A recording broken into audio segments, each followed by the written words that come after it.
Ako po'y nangangarap na ang Duterte mabalik.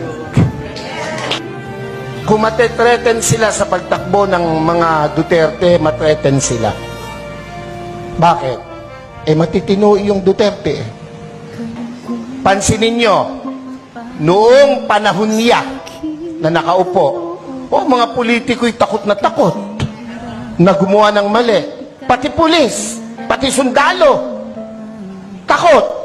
Aba, biglang anong nangyari?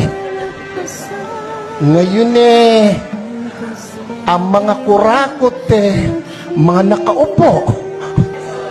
Ako, tayo may hindi pinanganak kahapon. Alam natin yan. Bakit ang isang obispo ay sumusuporta sa ganito? Aba, hindi masamang mangarap ng pag-unlad ng pagkakaisa sa bansa natin. Kung hindi tayo magsasalita at kikilos, kung hindi tayo magpapakita ng puwersa, ng lakas, sino ang gagawa nito?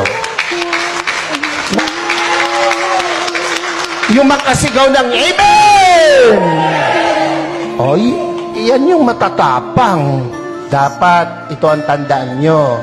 Ang buhay natin, minsan lang. Pero, bago mamatay, napakagandang nagparinig ka, nagparamdam ka para sa bayan. Yun ang pinakamahalaga sa lahat. Amen po?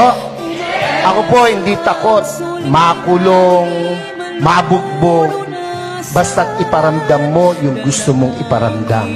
Yung iba na pe-pressure ng kung sino, natural lang yun. Ang nami-pressure sa kanila, siguro nasa taas. Dahil kung nasa baba, hindi nila papansinin. Pero, aba tayong malaya, huwag tayong pa-pressure kahit kanino. Minsan lang ang buhay natin. Dapat iparinig natin, iparamdam natin ang ating saloobin. We are not against the government. Never! I never will. Lalo po ako. Nakapula nga ako Naran ba kayo? Pero, kailangan nilang makita, kanilang dapat marinig, ang dapat makita at marinig.